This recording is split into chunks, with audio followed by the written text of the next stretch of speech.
언제나 공평과 은혜로 나를 지키셨네.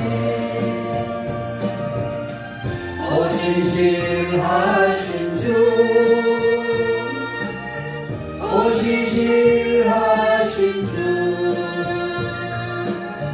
내 너를 떠나지고 않으리라, 내 너를 버리지도 않으리라 약속하셨던 주님,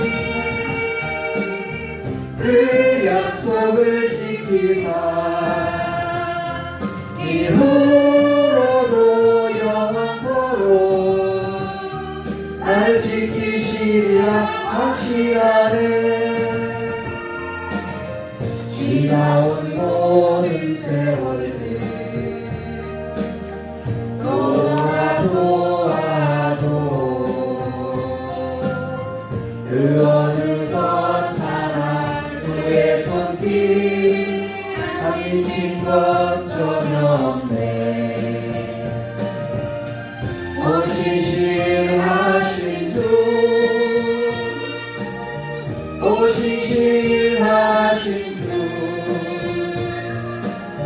내 너를 떠나지도 않으리라, 내 너를 버리지도 않으리라 약속하셨던 주님, 그 약속을 지키사 이후로도 영원토록 날 지키시리라 하시라. 2절 같습니다. 지나온 모든 세월들 돌아보아도 그 어느 것 하나 주의 손길 안 미친 것 전혀 없네. 오신실하신 주, 오신실하신 주, 내 너를 떠나지도 않으리라, 내 너를 버리지도 않으리라 약속하셨던 주님, 그 약속을 지키사 이후로도 영원토록 날 지키시리라 하시라네.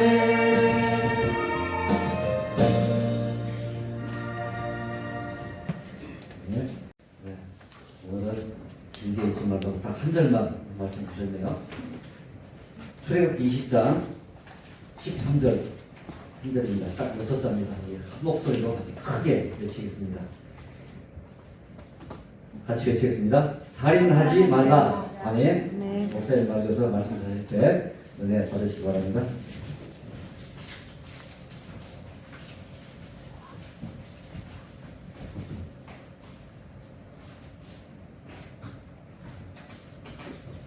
좋으신 하나님 아버지,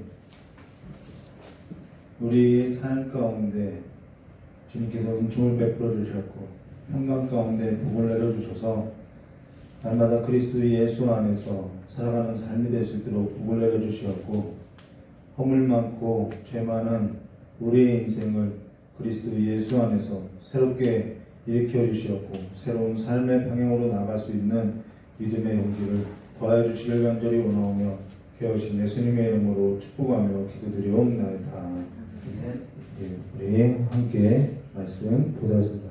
오늘은요 출애굽기 20장 13절의 말씀으로요 살인하지 말라라는 제목으로 볼 것인데요, 이 주제가 과연 우리에게 무엇을 말하는지, 또 이것이 살인도 하지 않고 살아가는 나에게 어떠한 관련이 있는지를 함께 볼 것인데요, 그렇게 간단한 주제는 아니라는 것입니다. 오늘 우리가 함께 보게 될 하나님의 열마디의 말씀 중 6번째로 살인하지 말라는 것은요, 어떤 이들은 이것을 가지고 뭐 그렇게 설교할 것이 있을까라고 이야기했지만은 사실 살인하지 말라고 한 주제를 가지고 설교할 것만 같으면요 정말 많은 시간을 이렇게 이야기할 수 있다는 것이죠. 그러면서 우리가 살인에 있어서도 목숨을 빼앗는 것도 살인이라고 하지만은 정신적인 살인도 있고요, 인격 살인도 있고요. 뭐 살인이라고 하면은 또 그 살인에 있어서도 자연적인 죽음이 있고요. 또 자연적인 죽음이냐 아니면은 자연적인 죽음이 아니냐, 사살이냐, 자살이냐, 그 밖에도 안락사가 있죠. 또 낙태에 관한 문제도 있죠. 이 살인이라는 주제로 많은 것을 다룰 수 있다는 것입니다. 그러면 오늘 살인하지 말라라고 한 이 살인이라고 하는 것이 우리에게 있어서 그렇게 좋은 이렇게 유쾌한 주제는 아닌데요. 그만큼 이 살인하지 말라라는 단어는요 하나님과 전혀 어울리지 않는, 하나님과 어울릴 만한 단어를 찾아볼 수 없는 단어가 살인하지 말라라는 것입니다. 그래서 정말 이 문장이 하나님의 어떠한 성품이나 그런 것이 없이 그냥 살인하지 말라 딱 그렇게만 쓰여져 있다는 것이죠. 하나님과 어떠한 어울리는 단어가 아니라는 것입니다. 간음하지 말라, 또 도덕질하지 말라, 그 모든 것에는 하나님과 관련된 언어가 없다는 것은 그만큼 이 말이 하나님과는 어울리지 않다는 것을 말해주는 것입니다. 하나님의 성품, 하나님의 일, 하나님의 사역, 그 어디에도 어울리지 않다는 것이죠. 그러고 나는 다른 사람을 살해한 적이 없기 때문에 이 일이 나와 전혀 무관하다고, 우리가 나와 상관없다라고 우리는 살아갈 수 있는데요. 사실 저 자신도 이 살인하지 말라라는 이 명령 앞에 자유로울 수 없고요. 죄책감마저 들고요. 또 마음의 무게를 안고 부담을 안고 살아가고 있다는 것입니다. 물론 여기에 살인하지 말라고 하는 것에 있어서 나는 자유롭다라고 말할 수 있겠지만은 사실 저는 이 살인하지 말라라고 하는 이 범죄 유형에 있어서 자유로울 수 없는 사람으로서요. 한때는 죄책감 속에서 늘 부담을 감고 머리를 들지 못하고 오랜 시간 예배 가운데 예배를 드렸던 적이 있었다는 것입니다. 뭐 지금은 그건 자유롭냐? 사실 그렇지 않다는 것입니다. 그리고 이 앞에 나와서 여러분에게 살인하지 말 것에 관해서 막 설교하고 있는 저 자신이 그렇게 자격이 있어서 설교를 하는 설교를 하는 것은 아니라는 것이죠. 그러면 우리가 성경 한 곳을 보도록 하겠습니다. 왜 이런 말을 하는지 오늘 이 주제에 있어서 우리가 성경 한 곳을 보면요. 요한일서 2장 7절과 11절의 말씀에 보면은 이런 말씀이 있죠. 신약성경인데요. 요한일서 2장 7절과 11절에 사랑하는 자들아, 내가 새 계명을 너희에게 쓰는 것이 아니라 너희가 처음부터 가진 옛 계명이니 이 옛 계명은 너희가 들은 바 말씀이거니와, 이것은 바로 옛 계명이라는 것은 구약의 10가지 계명을 말하고 있는 것이죠. 근데요, 그 옛 계명이나 새 계명은 서로 다른 말을 하고 있는 것이 아니라 단어만 다를 뿐 그 본질적으로는 동일한 것을 말하고 있다는 것입니다. 근데요, 그 다음 절부터 이어서 보면 이렇게 말씀하죠. 다시 내가 너에게 새 계명을 쏘노니 그에게와 너에게도 참된 것이라. 이는 어둠이 지나가고 찬 빛이 벌써 비춥니다. 이 찬빛은 예수 그리스도를 가리키지요.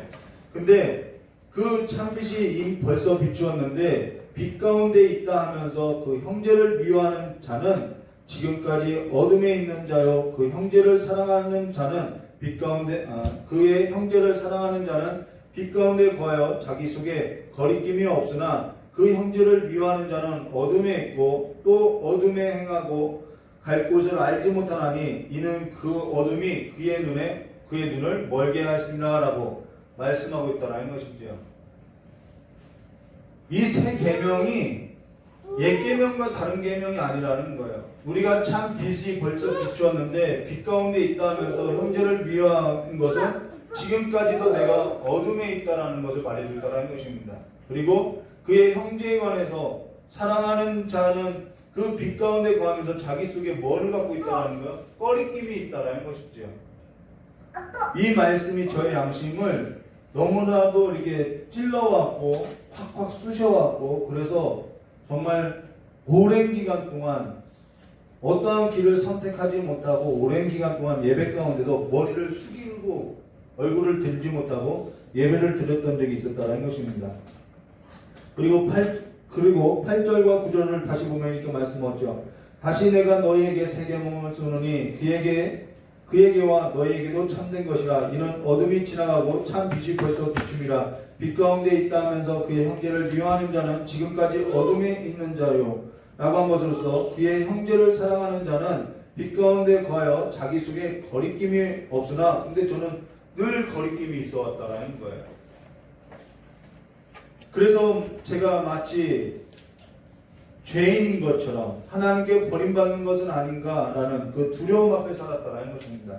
그리고 그의 형제를 미워하는 자는 어둠에 있고 또 어둠에 행하며 갈 곳을 알지 못하나 하니 이는 그 어둠이 그의 눈을 멀게 하였습니다 라고 한 것으로서 저의 영혼이 그 형제를 볼 때마다 너무나도 거리낌이 있어서 이 말씀이 너무나도 찔려왔다는 것입니다. 그러면서 이 말씀이 저의 영혼의 양심을 찔렀고, 그러면서 저의 그 범죄 유형이 하나님의 말씀 앞에서 드러나게 되었고, 이 말씀이 늘 저에게 있어서는 부담이 되었던 것으로서 제 영혼을 짓눌러 왔다는 거예요. 자유할 수 없었다는 것이죠.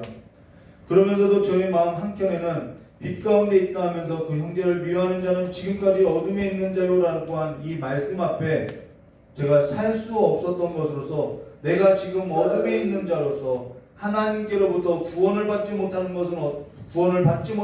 것은 아닌지 너무나도 괴로운 마음에 제 안에서 두 사람이 늘 싸워왔다라는 것입니다. 그땐 저 자신이 피해자라고 생각하고요. 왜 겉으로 보면은 내가 피해를 본 것 같거든요. 그래서 저 자신이 형제로 인해서 피해를 본 거라고 생각하고 형제를 미워하였으나, 제 안에 그리스도 예수 안에서 성령으로 말미암아 이 주의 말씀 앞에 제 자신을 세웠을 때에는 제가 형제를 미워하는 것으로서 하나님 앞에 버림받을까봐 너무나도 피해자가 아닌 가해자로서 범죄의 유형의 하나인 그 범죄를 저지른 어둠의 자식으로서 살아간다라는 그 현실 앞에 이럴 수도 없고 저럴 수도 없는 저 자신과 그 싸움 앞에 너무나도 무너지고 있었음을 말해줬다는 것이죠. 그로 인해서 이 일로 인해서 내가 하나님께 버림받는 것은 아닌가 두려워하는 자로서 살아가는 것으로서 저 자신도 죽이고 있었다는 것입니다. 지금 이런 말을 하는 것은요, 단지 형제를 미워하는 것을 말하는 것이 아니라 내가 그 일로 인해서 내가 하나님 앞에 버림받을까봐 두려워했다라는 거예요. 그러면은 형제에게 손을 내밀면 되는데 또 현실 가운데서는 내가 손을 내밀 마음이 없더라는 것이죠. 이 두 마음이 늘 싸웠다라는 것입니다. 그렇게 하면은 내가 지는 것 같고, 내가 힘이 없는 것 같고, 내가 받아야 할 것이 있는데 받지 못할 것만 같고, 그래서 내가 손해보는 것 같아서, 더 손해보는 것 같아서 손을 내밀 수 없이 늘 살아왔다는 것이죠. 근데 마태복음 5장 21절과 22절에도 이런 말씀 있죠. 옛사람에게 말한 바, 이 옛사람이죠. 볼까요? 옛사람에게 말한 바 살인하지 말라. 이것이 출애굽기 20장 13절 말씀이죠. 살인하지 말라. 누구든지 살인하면 심판을 받게 되리라 하는 것을 너희가 들었으나 나는 너에게 이르노니, 예수님께서 제자 공동체에게 말하는 거죠. 형제에게 노하는 자마다 심판을 받게 되고, 형제에 대하여 라가, 이게 미련한 놈이라는 뜻이죠. 라가라고 하는 자는 공회에 잡히게 되고, 미련한 놈이라 하는 자는 지옥불에 들어가게 되리라라고 한 말로서 하나님의 율법을 집행할 권한을 가진 하나님의 아들 예수께서 이와 같은 말을 하고 있더라는 것이죠.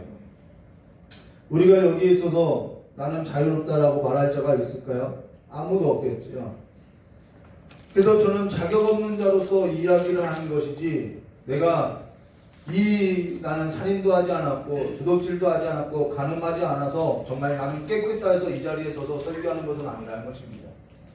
출애굽기 20장 13절의 말씀으로 살인하지 말라고 한 것에 관해서 예수님께서는 나는 너에게 이르노니 형제에게 노하는 자마다 심판을 받게 되고, 형제에 대하여 나가라는 자는 공회에 잡혀가게 되고, 미련한 놈이라 하는 자는 지옥불에 들어가게 될 것이라고 말씀하신 분이 우리가 믿고 있는 예수님임을 말해줬다는 것이죠. 그땐 저 자신이 경제적으로 피해를 입었던 것으로서 저 자신을 피해자로만 생각하고 모든 일에 있어서 형제를 미워했던 것으로서 저 자신이 빛 가운데 있다고 하면서 형제에 대하여 미운 마음을 품고 있었던 것으로서 말씀의 비추임 가운데 찔림을 받고 저 안에 늘 이 두 사람이 싸워왔던 것으로서 너무나도 공고하고 너무나도 황폐해져가는 저 자신을 보게 되었음을 말해줬다는 것입니다. 이것 또한 우리 자신에 대한 뭐하는 거예요? 살인이더라는 것이죠. 근데 어느 날 저 자신이 피해자가 아닌 저 자신이 이 말씀 앞에 섰을 때 또 다른 가해자로 서 있는 것을 보게 되었다는 것입니다. 그래서 저 자신이 이 말씀 앞에 설 때 또 다른 가해자로 서 있는 것을 보게 되었고 그때로부터 저 자신이 이 말씀 앞에 찔림을 받고 행동한 것이 무엇이냐면요. 하나님 앞에 나와서 하나님 저를 불쌍히 여겨달라고 저를 용서해달라고 나를 구원해달라고 몇 년 동안 울부짖었는지 모를 정도로 그러한 세월을 보내왔다는 것입니다. 그러고 나서 먼저 전화 한 통화를 걸었지요. 지금까지 형제를 미워해서 미안하다고 하면서 주께로부터 내가 당신을 용서합니다가 아니라 내가 용서함을 받고 보니까 형제의 삶이 왜 그런지 조금 이해하게 됐다고 정말 미안하다고 전화 통화를 하게 됐다는 것입니다. 그러고 나면은 내 마음이 편해질까요? 하루아침에 싹 없었던 걸로 될까요? 그렇지 않죠. 그러고도 시간의 싸움들이 있더라는 것이죠. 그러고 나서 마태복음 5장 23절과 24절의 말씀해 보시면 이렇게 말씀하죠. 그러므로 예물을 제단에 드리려다가 거기서 내 형제에게 원망들을 만한 일이 생각나더라는 거죠. 하나님께서 자꾸 생각나게 하셔서 마음에 찔려서 살아갈 수 없겠더라는 것이죠.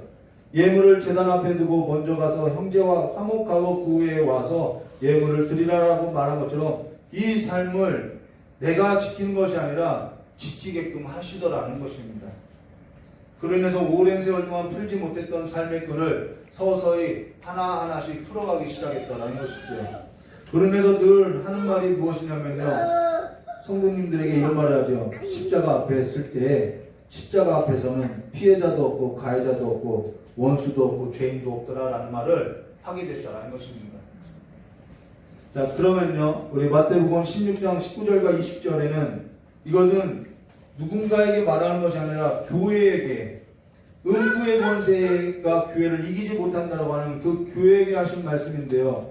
그 교회에게 한 말씀을 보면요. 내가 천국 열쇠를 내게 주리니 내가 땅에서 무엇이든지 매면 하늘에서도 매일 것이요 내가 땅에서 무엇이든지 풀면 하늘에서도 풀리리라 하시고 이에 제자들을 경고하사 자기가 그리스도인 것을 아무에게 이르지 말라 하시니라 라고 한 것으로서 매다와 이 풀다라는 단어를 용서라는 단어로 바꿔 읽으면요 이렇게 말씀할 수 있죠. 그러면요 내가 천국 열쇠를 내게 주려니 내가 땅에서 무엇이든지 용서하지 아니하면 하늘에서도 용서하지 않을 것이요 내가 땅에서 무엇이든지 용서하면 하늘에서도 용서하리라 라는 말로서 그건 주님께서 우리에게 가르쳐 주신 기도와 같더라는 것입니다. 매다와 풀다를 용서라는 말과 같은 말이라는 거예요. 우리의 가슴 속에 매인 것이 있으면은 우리의 가슴을 십자가 앞으로 나아가서 하나님의 은총을 기다리시는 삶으로서 자유함을 얻으시기를 주님의 이름으로 축원합니다. 이건 달리 어떠한 방법으로도 풀어낼 수 있는 문제가 아니라는 것입니다. 그러면 어찌해서 하나님께서는 살인하지 말라라고 하셨는가? 그럼 살인하고 살아야 하나요? 이건 뻔한 거 아닌가요? 그렇게 말하셨지만요. 창세기 9장 5절과 6절 말씀해 보시면은 하나님께서 살인하지 말라고 하신 것은 다른 여타 종교에서 말하는 그러한 인간의 존엄성이나 생명의 존엄성을 두고 한 말이 아니라요. 하나님께서 노아와 언약을 맺고 났는데요. 새 언약을 맺었죠. 근데 그때 이렇게 말씀하죠. 내가 반드시 너희의 피, 곧 너희의 생명의 피를 찾으리니 짐승이면 그 짐승에게서 사람이나 사람의 형제면 그에게서 그의 생명을 찾으리라. 다른 사람의 피를 흘리면 그 사람의 피도 흘릴 것이니 이는 하나님이 자기 형상대로 사람을 지으셨습니다 라고 한 것으로서 하나님은 사람을 지을 때 자기 형상으로 지으셨기 때문에 살인하지 말라라고 말하고 있다는 것입니다. 사람을 지을 때 그 사람은 그냥 진화된 것이 아니라 하나님의 형상으로 지었다라는 거예요. 근데요, 참 아이러니하게요, 우리는 그렇게 해서 하나님은 살인하지 말라고 하고 있는데, 십자가로 말미암아 그리스도 예수 안에서 새로운 피조물이 된 그리스도인들이 사람을 대할 때 함부로 대할 경우들이 많이 있더라는 거예요. 하나님의 형상으로 지음받은 사람을 너무나도 하나님의 형상으로 보지 못하고 함부로 대하는 경우들이 있더라는 것이죠. 근데요, 성경은 다 피로, 사람의 피로 얼룩진 역사라는 것입니다. 성경은 막 좋은 얘기하는 것이 아니에요. 다 피로 얼룩진 역사를 말하는 것으로서 하나님께서도 진멸할 것을 명령하고 있더라는 것이죠. 신명기서 13장 15절과 16절에 너는 마땅히 그 성읍 주민을 칼날로 죽이고 그 성읍과 그 가운데 거하는 모든 것과 그 가축을 칼날로 진멸하고 또 그 속에 빼앗아 차지한 물건을 다 거리에 모아놓고 그 성읍과 그 탈취물 전부를 불살르라. 내 하나님 여호와께 드릴지니 그 성읍은 영구히 폐허가 되어 다시는 건축되지 아니할 것이라 라는 말로 그 성읍과 그 성읍의 주민뿐만 아니라 그 성읍의 모든 것과 가축까지도 다 진멸하라고 이야기하고 있죠. 살인하지 말라고 한 하나님께도 지금 진멸할 것을 말해주겠다는 것입니다. 우리가 여기에 있어서 좀 혼동하는 것이 무엇이냐면요, 어떤 이들은 잘못된 신앙에 있어서 신앙관을 갖고 있는 것으로서 총도 잡는 것도 이상하게 생각하는 집단들이 있다는 것입니다. 살인의 범위를, 하나님은 살인의 범위를 모든 사람, 모든 경우로 말하는 것이 아니라는 거예요. 하나님께서 살인하지 말라고 한 것은 일시적으로 격정되어서, 격정된다라는 말은요, 강렬하고 갑작스럽게 막 자신의 그 감정을 누르지 못하는 그런 감정들 있죠. 그런 감정을 가지고 공인되지 않는 한 살인을 두고 살인하지 말라고 했다는 것입니다.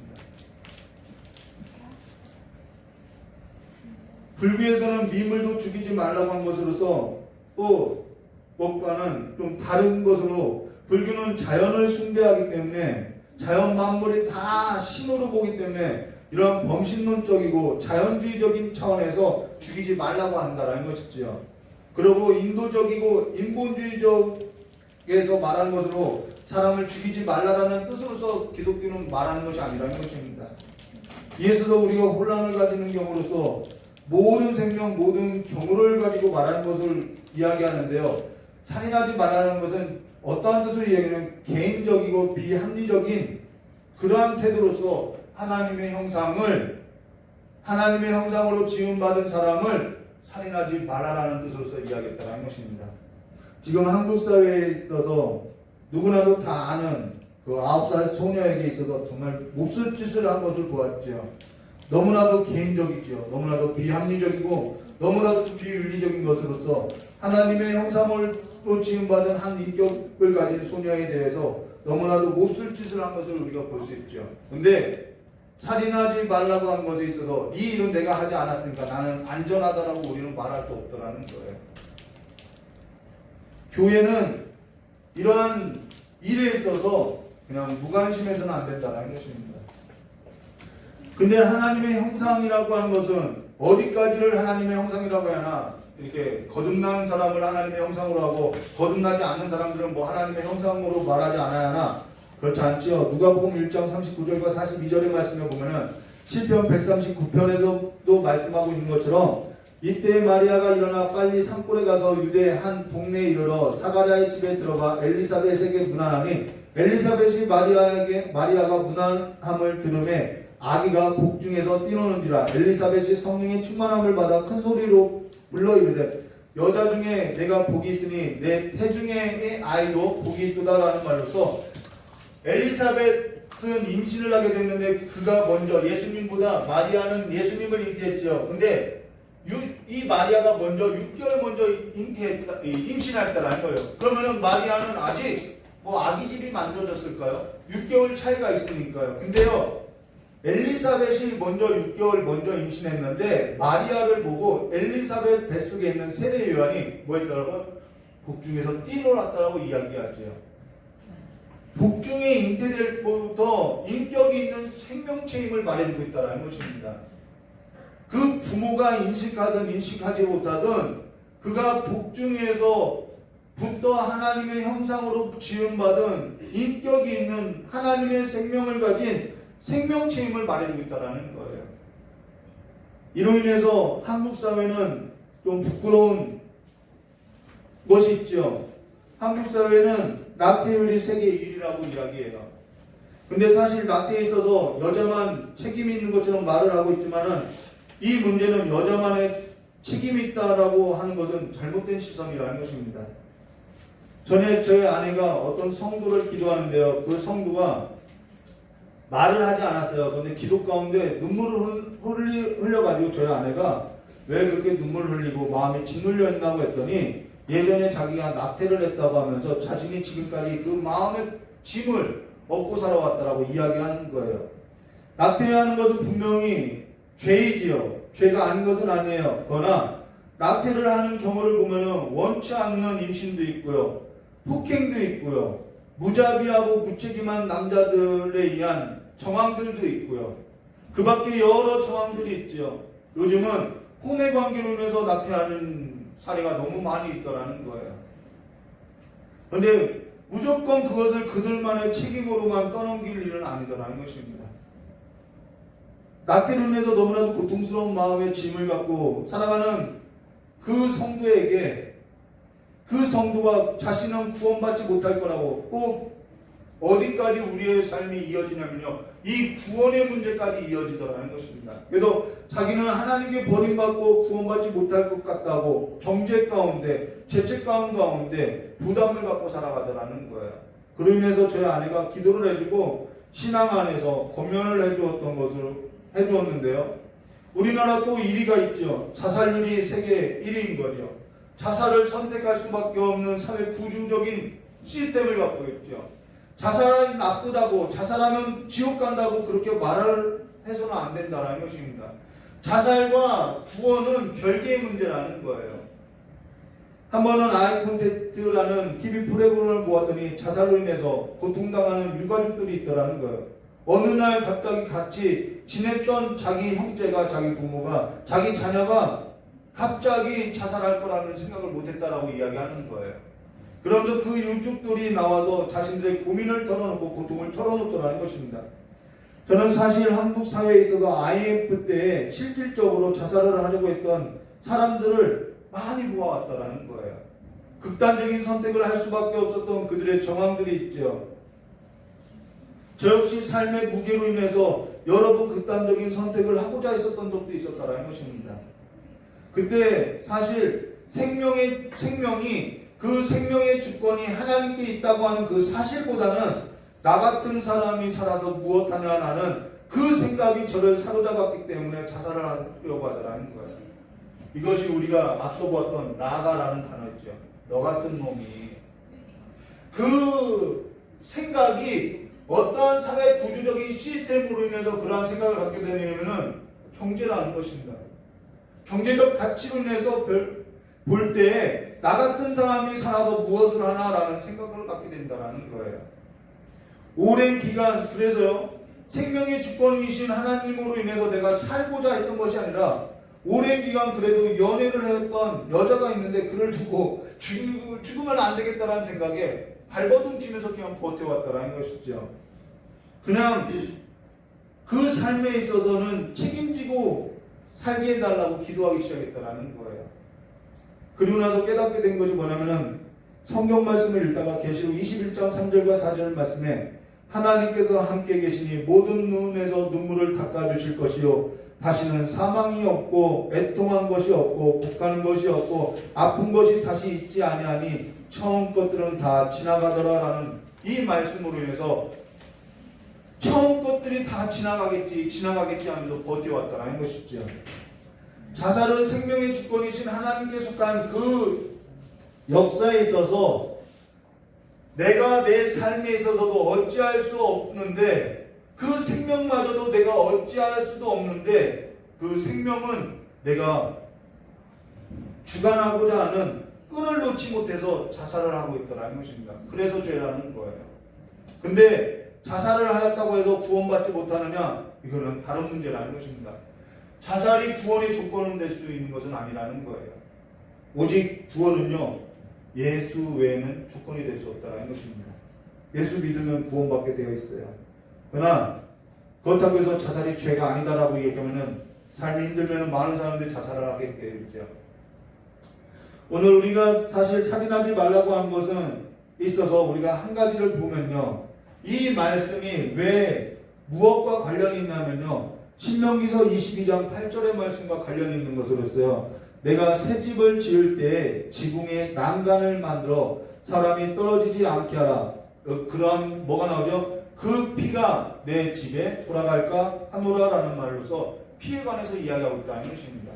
그 피가 내 집에 돌아갈까 하노라라는 말로서 피는 곧 생명을 말하고 있죠. 그 생명의 값의 책임이 우리에게 돌아갈까 염려하라고 이야기하고 있는데요.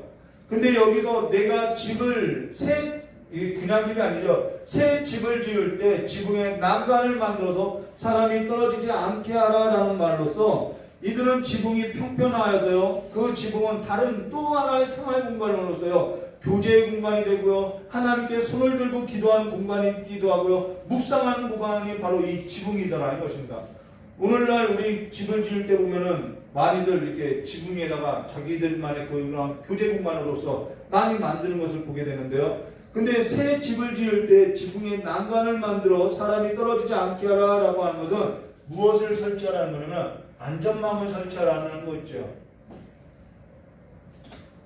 여러분, 아동 학대의 문제, 자살의 문제, 낙태의 문제, 그런 것에 있어서 우리가 안전망을 설치해야 할 것을 말해줬다는 것입니다.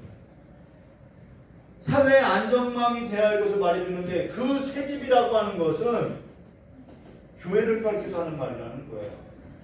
교회가 그러한 사회적으로서 책임이 없다고 하지 말고 사회에 있어서 뭐가 되라는 거예요? 안전망의 역할을 해달라는 것이죠.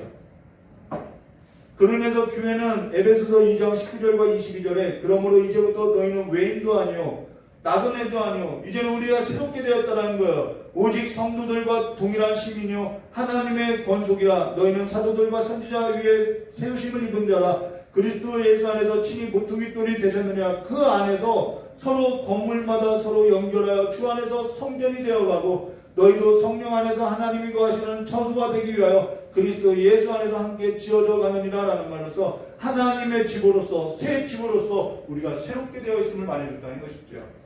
그 새 집은 예수 그리스도를 머리 모퉁이돌로 한 교회를로서 하나님의 집으로서 지어져 가고 있음을 말해줬다는 것입니다. 그 집이 안전망이 되어야 할 것을 말해줬다는 거예요. 그래서 살인하지 말라는 것은 단순히 나는 죽이지 않았어가 아니라 그러한 자들에게 있어서 뭐가 되라는 거예요? 안전망이 되어줄 것을 부탁하고 있음을 말해줬다는 것입니다. 그런데 믿는 자녀들도요, 아파트 고층에서 몸을 던지는 사례들이 너무 많이 있더라는 거예요. 그 성적이 뭐라고, 그 사회에서 높임받는 것이 뭐라고, 그러한 가치가 목숨보다도 더 중요하게 여기는 이 사회적인 시스템으로 인해서 죽어가는 일들이 있더라는 것이죠. 거기에 있어서 한국교회는요, 책임이 있음을 말해주니까라는 것입니다. 여러분, 변사체가 일어나죠. 이게 율법에도 변사체가 일어나면은 그것에 관해서 누가 책임이 있다고 하면 가까운 마을에서부터 살펴보라고 이야기했죠. 우리는 세월호 사건을 가리켜서 정말 한국 사회에 굉장히 부끄러운 것이죠. 세월호 사건은 그냥 세월호 사건이 아니라 한국 사회의 가장 악한 모습이 집약되어 있다는 것이죠. 경제적인 것이 있죠. 이상한 종교적인 집단이 껴져 있죠. 어른은 아이들이 죽어가는데 제일 먼저 빤스바람에 나오죠.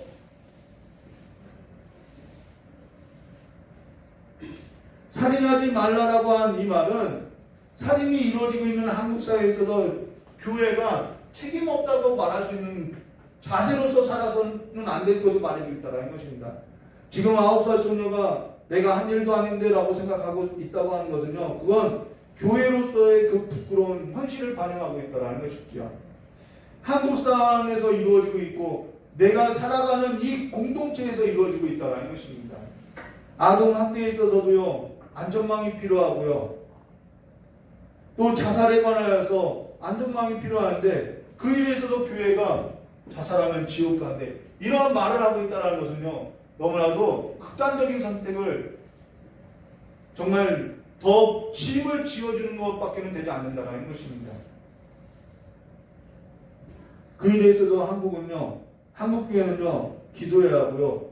이제는 뭔가 정말 제도적으로 일을 해야 할 때임을 말해줬다는 것입니다. 살인하지 말라고 한 일에 있어서 나는 살인하지 않았으니까 나는 아무 책임 없다고 살아가는 것은요, 내가 이 새 직업으로서 살아가는 삶이 있어서는 부족함을 갖고 있음을 말해줬다는 것이죠. 그래서 이 문제는요, 결코 우리를 자유롭게 하는 문제가 아니라는 거예요.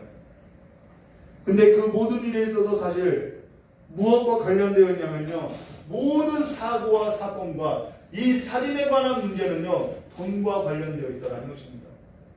예전에 제가 삼풍백화점에 안전공학을 전공해가지고 삼풍백화점에 관해서 이렇게 논문을 쓰게 됐는데요. 삼풍백화점을 조사하다 보니까요, 그 삼풍백화점의 건물주들이, 이사들이 다 누구냐면 교회 장로들이더라는 거예요. 왜 그들이 그렇게 바뀌었었냐면 더 많은 이윤을 남기고자 건설할 때 이것 빼먹고 저것 빼먹고 하니까 부실공사가 돼서 무너지더라는 것이죠. 그렇게 부실공사된 건물인데도 불구하고 이 중앙에 있는 기둥을 잘라서 더 홀을 넓게 하고자 이 중앙의 기둥을 자르니 이 가운데가 그냥 무너져 내렸다는 것입니다. 이건 그냥 백화점 하나 건물이 부실공사의 모습을 말하고 있는 것은 아니겠지요. 돈을 조금 아끼려고 하다가, 돈을 조금 벌려고 하다가 사건과 사고가 끊이지 않는 것으로서 사실 그 뿌리를 보면은 돈과 관련되어 있지 않은 것이 없더라는 거예요. 돈의 가치로서 생명을 더 경히 여기고 사람의 인격을 더 무시하고 그 모든 일이 다 돈이 먼저이고, 다쳐도, 사람이 다쳐도 요즘은 그렇게 말을 하죠. 보상금 얼마 받았어? 라고 이야기하죠. 그만큼 사회가, 한국 사회는 돈이 우선적 가치로 되어 있는 삶으로서 모든 보상의 문제도 돈이면 다 되더라는 거예요. 그리고 사람의 가치도 돈의 가치로서 이야기하고 있더라는 것이죠. 그래서 마태복음 5장 21절과 22절에 옛사람이 말한 바 살인하지 말라, 누구든지 살인을 하면 심판을 받게 되리라 하였다는 것을 너희가 들었으나 나는 너에게 이르노니 형제에 노하는 자마다 심판을 받게 되고 형제를 대하여 나가라 하는 자는 공회에 잡혀가게 되고 미련한 놈이라 하는 자는 지옥불에 들어가게 되리라 라고 한 이 나가라는 말은 분명한 비수거인데, 그 비수거가 뭐냐면은 가치 없는 놈, 쓸모없는 놈이라는 거예요. 돈의 가치를 보았을 때 너의 생명이 너무나도 보잘것없고 쓸모없다라는 것으로서 그 살인하지 말라라고 하는 그 살인에 있어서 동기가 되고 있음을 말해줬다는 것입니다. 하나님께서 사람을 지을 때 자기 형상대로 지으셨는데 이 일에 있어서 돈의 가치로서 하나님께 도전을 하고 사람을 하나님의 형상이 아닌, 생명이 아닌 함부로 대하고 있더라는 것이죠. 이게 지금 한국 사회에 있어서 난간이 마련되지 못하고 있는 삶으로서 사람의 목숨이나 사람의 생명보다 사람의 인격보다 돈의 가치에 두고 살아가는 삶으로서 그 안정망들이 무너지고 한국 사회가 지금 위기 가운데 있다는 것입니다. 그래서 지금 한국 사회는 무엇이 심하냐면 양극화가 심하다라는 거죠. 여기에서도 우리는 자유로울 수가 없지요. 한국 사회 속에서 돈의 가치로 살지 아니하고 사는 사람은 한 사람도 없지요. 그로부터 인격을 죽이고요, 생명을 죽이고 아이들을 부추기고 등 떠밀어서 세우는 것이 한국 사회라는 것입니다. 그래서 하나님의 형상으로서 사람을 보는 것이 아니라, 내 자녀를 보는 것이 아니라, 남편과 아내를 보는 것이 아니라 돈의 가치로서 보고 있기 때문에 싸우지 않아도 될 일에 있어서 미움을 품게 되고 살아가고 있다는 것입니다. 저 역시 돈 앞에서 자유로울 수 없는 사람이지요. 저 역시 돈 앞에서 제가 형제를 미워하기 전에 어떠한 삶을 살았었냐면요, 제가 직장 생활을 할 때 돈 앞에서 사람을 함부로 하더라는 거예요. 내가 가진 지위로서, 내가 가진 명예로서 돈 앞에서는 사람에게 있어서도 아첨도 하고, 돈 앞에서는 하나님의 형상대로 지음받은 사람을 함부로 하는 것으로서 하나님께 도전하면서 나는 하나님을 믿고 있다라고 살아가고 있었던 삶이었다라는 것입니다. 그러한 삶을 살아가고 나서 내 돈에 있어서 손실을 가진 그 형제가 너무나도 미웠던 것이지요. 돈을 생명보다 더 소중하게 살았고, 아직도 그 흔적이 있는 삶으로서 저는 자격 없는 자로서 부끄럽게 살아가고 있다는 것입니다. 가인이 아벨을 죽여서 살인자가 된 것이 아니라 죄로 인하여서 타락하게 된 모든 사람은 다 그 살인의 동기를 가지고 살아가는 씨를 갖고 있는 것으로서, 그 속에서 살아가는 것으로서 살인을 할 수 있는, 미워할 수만 있는 그 요건만 충족되면은 언제 어디서든지 살인을 할 수 있는 것이 사람이라는 것입니다. 그 죽인 아벨 대신에 하나님께서는 다른 씨를 주셨죠. 셋이라는 씨를 주셨죠.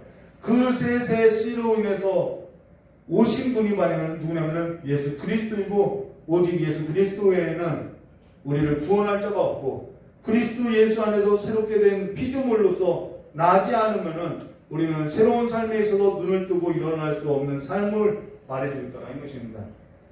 예수 그리스도 안에서 이제는 새롭게 된 피조물로서 새로운 삶의 눈을 뜨시고 나아가고 일어나는 거룩한 성도로서 이 살인하지 말라라고 한 이 계명에 있어서 율법에 짓눌려서 율법 아래 죽어가는 삶이 아니라 자유로운 삶이 되시고 새로운 삶으로 일어나는 귀한 거룩한 성도의 삶이 되시기를 주님의 이름으로 축원합니다. 같이 기도하도록 하겠습니다. 좋으신 하나님 아버지, 살인하지 말라라고 한 이 명령 앞에 우리가 자유로울 수 없는 삶이오니 우리의 삶을 그리스도 예수 안에서 새롭게 빚으시고 만드사 죄와 허물에 대해서 용서하여 주시고 덮어주시었고, 죄에 대하여 이미 그리스도와 함께 죽은 몸이오니 이제는 죄에 대해서 사는 것이 아니라 그리스도 안에서 아버지의 마음을 품고 살아가는 새로운 삶으로서 일어날 수 있도록 주님께 역사해 주시었고,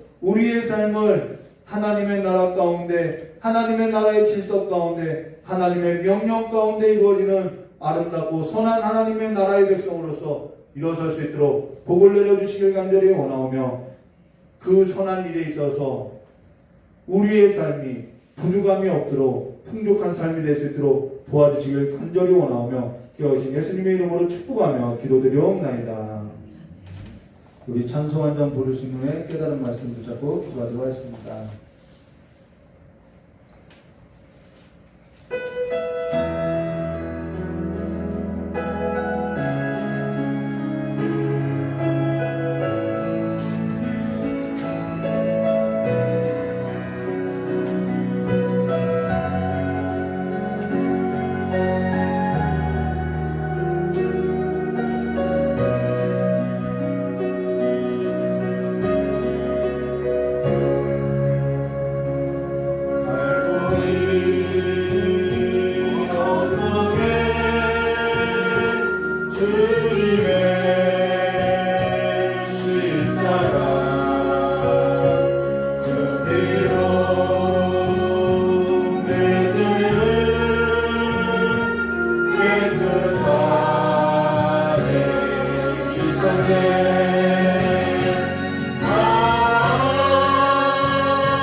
절망과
뿐이지만 주님의 은혜로 감사하니 넘치네.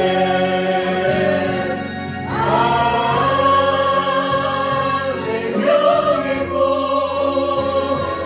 피었네. 열매 맺었네. 나는 다시 태어났네. 그 이름 생명나무라. 목회자가 여러분 앞에 서 있는 것은요, 도덕적으로 깨끗해서가 아니라 가장 더럽기 때문에 목회자 보지 말고 저 목회자도 그리스도 예수 안에서 새롭게 한 그 하나님을 보라고 세우는 거죠. 여러분 날마다 그리스도 안에서 날마다 새로운 삶